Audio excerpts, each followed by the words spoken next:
Match referee को तब्दील न करने पर पाकिस्तान का एशिया कप के अगले मैचेस न खेलने का फैसला। जराये के मुताबिक मैच रेफरी को तब्दील न करने पर पाकिस्तान का एशिया कप के अगले मैचेस न खेलने का फैसला। इसी बारे में मजीद बात करेंगे स्पोर्ट्स एडिटर रोजनामा एक्सप्रेस सलीम खालिक साहब से। सलीम साहब, इस फैसले का कोई इम्पैक्ट होगा?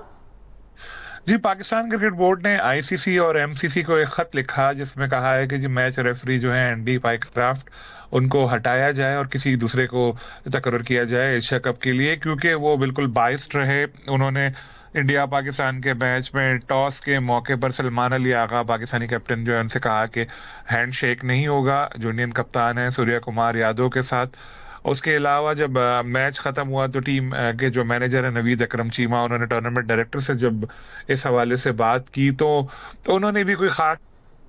रिस्पांस नहीं दिया। उन्होंने कहा इंडियन क्रिकेट बोर्ड की हिदायत थी और इंडियन क्रिकेट बोर्ड ने जाहिर अपनी हुकूमती हिदायत पर अमल किया होगा कि मैच के बाद पाकिस्तानी खिलाड़ियों से हाथ ना मिलाओ। तो वाज़ेह तौर पर ये सब कुछ स्पिरिट ऑफ क्रिकेट के मनाफी था और इसमें सहूलतकारी की मैच रेफरी ने और जो टूर्नामेंट डायरेक्टर हैं उन्होंने Indian cricket team, Indian cricket board की। तो इस पर पाकिस्तान क्रिकेट बोर्ड काफी अपसेट है और उसने एक खत जो लिखा है, अगर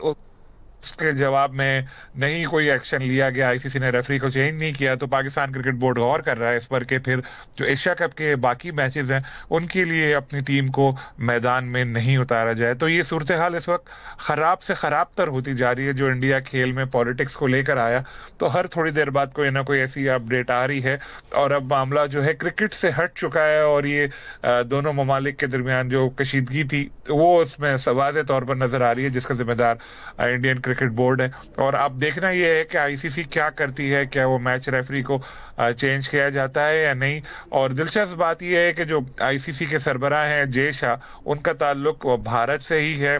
और उनके वालिद अमित शाह जो इंडियन गवर्नमेंट है उसके एक अहम हिस्सा हैं। तो अब इसमें भी अगर पॉलिटिक्स आ गई और उन्होंने मना कर दिया मैच रेफरी को चेंज करने से, तो पाकिस्तान क्रिकेट बोर्ड अब तक तो एक सख्त फैसला करने के लिए बिल्कुल तैयार बैठा है। देखते हैं बाद में इसमें क्या अपडेट होती है और क्या तब्दीली आती है।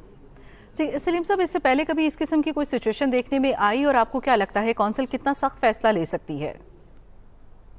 देखिए, इस तरह की सिचुएशंस आती रहती हैं, मतलब जिस पे एतराज किया जाता है कभी अंपायर के ऊपर, कभी रेफरी के ऊपर, लेकिन जो इतना ज्यादा एक्सट्रीम पर बहुत कम देखा गया है कि कोई टीम यहां तक कह दे कि जी हम नहीं खेलेंगे, और मामला बहुत ज्यादा इस वक्त संगीन नजर आ रहा है। और जैसे मैंने कहा कि मेरिट पर अगर आईसीसी देखे तो इसकी पूरी तहकीकात की जाए तो वाज़ेह नजर आएगा कि एंडी पाइकक्राफ्ट जो मैच रेफरी हैं उनका रवैया ठीक नहीं था, क्योंकि रेफरी को रखा जाता है कि वो खिलाड़ियों पर नजर रखे। आपने अक्सर देखा होगा कि डिसिप्लिन की खिलाफ वर्जी पर फलां खिलाड़ी पर जुर्माना आयद कर दिया गया, फलां खिलाड़ी को 3 मैच के लिए बैन कर दिया गया। तो रेफरी का काम ये होता है कि डिसिप्लिन की जो है पाबंदी करवाए। लेकिन जब रेफरी खुद ही डिसिप्लिन की पाबंदी ना करे, रेफरी खुद ही पार्टी बन जाए और खुद इस तरह की चीजें करे, तो ऐसे में खेल में मामलात को बेहतर किस तरह रखा जा सकता है, खेल फेयर किस तरह हो सकते हैं। तो इसलिए आईसीसी के लिए भी एक टेस्ट केस है, उनको चाहिए कि एक सख्त एकदम कदम उठाएं और देखें, क्योंकि अगर जय शाह या दूसरे लोग इस मौके पर खामोश रहे और इन्होंने इंडिया का साथ दिया, अपने मुल्क का जय शाह ने साथ दिया, तो फिर ये चीज वाज़ेह हो जाएगी कि लोग जो कहते हैं कि ये इंटरनेशनल क्रिकेट काउंसिल नहीं है, अब ये इंडियन क्रिकेट काउंसिल बन गई है, तो ये बात फिर बिल्कुल दुरुस्त साबित हो जाएगी और आगे फिर क्रिकेट का जारी रहना ही इंटरनेशनल क्रिकेट का आईसीसी के तले बहुत मुश्किल होता चला जाएगा, क्योंकि फिर ये वन साइडेड पूरा गेम हो जाएगा। तो इस हवाले से आईसीसी को अपने आप को साबित करना होगा कि वो न्यूट्रल बॉडी है, और ताकि कोई ऐसा फैसला करना चाहिए जो सबके लिए एक मिसाल बने कल को, वरना कोई भी उठ के इस तरह कह सकता है कि फला हमें पसंद नहीं है, हम हाथ नहीं मिलाएंगे, या कैप्टन भी इस तरह जा सकते हैं, और कोई संगीन वाकया भी इस तरह का हो सकता है। जी, स्पोर्ट्स एडिटर रोजनामा एक्सप्रेस सलीम खालिक साहब, बहुत शुक्रिया।